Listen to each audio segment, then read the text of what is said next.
Hi everyone. So today here with me I have my 1991 BMW 318i E30. This car has been absent for about 3.5 months ever since I took the car to get some major repairs done to it, and honestly I can't be happier to have it back. It looks pretty damn good, especially with the lighting that I have with me right now. So what I'm gonna do is take all of you on a quick walk around and let you journey with me as I go through the features and the design elements of this car. So first of all, I like to start off with the front end. So that means the headlights, the signal lights, as well as the fog lights. So this car from the factory, you could option it to have fog lights. This car had this option ticked, and later on, as I will show you, the lights are pretty nice to look at because we've had them modified to HIDs and LED fog lights, so they are really bright. Next up, I want to bring your attention to these bad boys over here. So these lights have become iconic with the E30s and BMWs in general. So this thing is called a smiley actually. This is a late model facelift, so it comes with these smileys. The first generations of E30s did not come with projectors. They came with normal lights, halogen reflectors, and only in about 1985, if I'm not mistaken, they came with projectors but without the smileys, and much later on they introduced the smileys. Next up, I want to bring you to the grille. This grille was painted in black, but it really shows how far BMW have come in terms of the grille sizes, because these bad boys are pretty tiny. I mean, it's about as long as one of my fingers, whereas the new BMW grills are easily double or triple the size of this. Now, the front bumper. This car actually came without these sport bumpers. These bumpers are actually original factory BMW M-Tech 2 bumpers. So the front and rear bumper as well as the spoiler are actually BMW M-Tech. So that means I have got permission to use this M badge. If you can see this M badge over here, I have permission to use it because this car has factory option M body kit on it. Next up, the wheels. These wheels are actually 215/45 17 inches. From the factory you could get them as 14-inch rims. You get them as steel wheels actually, and then you could progress to 15-inch BBS wheels, and some editions came with the 16 inches such as the Alpinas.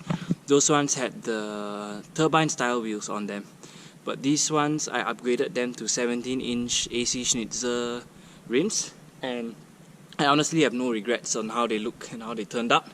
Next up, the brakes. The front brakes are actually ventilated, but the calipers look tiny. Don't really know if you can see because of the light, but the calipers are actually tiny for the car.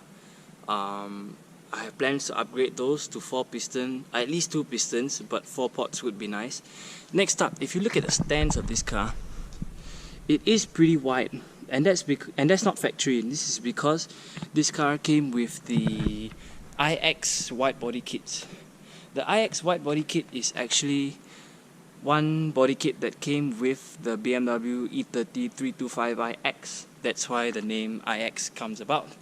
This iX body kit means that the car sits about 6mm wider than before, and it does show if you were to park it next to a normal E30. It comes with this thicker side skirt as well instead of it being flat.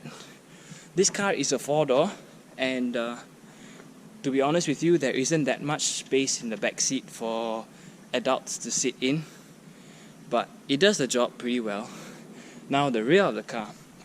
So as I told you before, it's a 1991 car, so it's a facelift and comes with a bigger rear tail lights. These tail lights, they work pretty well. They do the job, but they don't look as good as the newer BMWs with all their LED light rings and all of that. This spoiler as well is an M-Tech spoiler, M-Technic, but it does not have the M-Technic sticker. I think when I brought it for a car wash it came off. And this car does come with some really nice Remus exhaust, a full Remus exhaust system. What I mean is just basically the muffler is a Remus exhaust, and a bit further in as well, stainless steel piping. So it does sound pretty good upon startup and driving.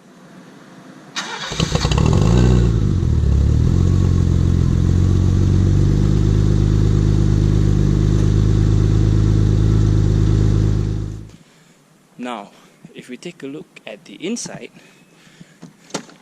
apologies because it's really dark.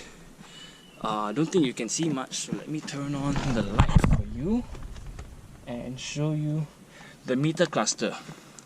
So the meter cluster, it's actually in miles, and it's really clear and easy to read. So if you were to look at your speed at any time, you can just glance down and it will show you nice and clearly. It basically gives you all that you need to know, nothing more, nothing less. There is no check engine light, instead there's just a check warning, and you do get your typical oil level low light, your battery warning lights, your handbrakes, your brake pads, and a few other things you get here and there. This car comes with a 3-speed automatic gearbox. Now this is the one thing that I've got to change as soon as I can, because honestly it drinks a lot of fuel, doesn't give me as much power as I'd like, and it's only 3 speeds, so pretty sad. But in its defense, the gear lever does look pretty cool, and also the little pedal, accelerator pedal, has got a kick down button on it, so you can get maximum power whenever you need it. The final thing I want to show you is the window controls. These window controls control all 4 windows, and they are located here. I don't know why they couldn't have just located it on the driver's side, but decided to put all of it here. Makes it easier for me to control the windows at the back, which by the way do not work as it is in these old cars. A lot of the electronics that are in them don't really work, but I guess they're there, and it's power windows in 1991, which I guess is a good thing. Now the clock is an analog clock, so it follows even when the car is off. The clock still works. I guess it's auxiliary power and things like that.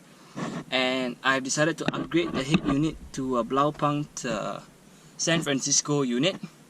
Initially the car came with some really crappy single DIN player that did not even have USB, so I thought to bring it back to its German roots, I installed a Blaupunk system, and it does the job really well. Only thing I wish it had is Bluetooth, but then again it's an old car, I can't really expect much anyway. So I guess that's it for this 1991 E30.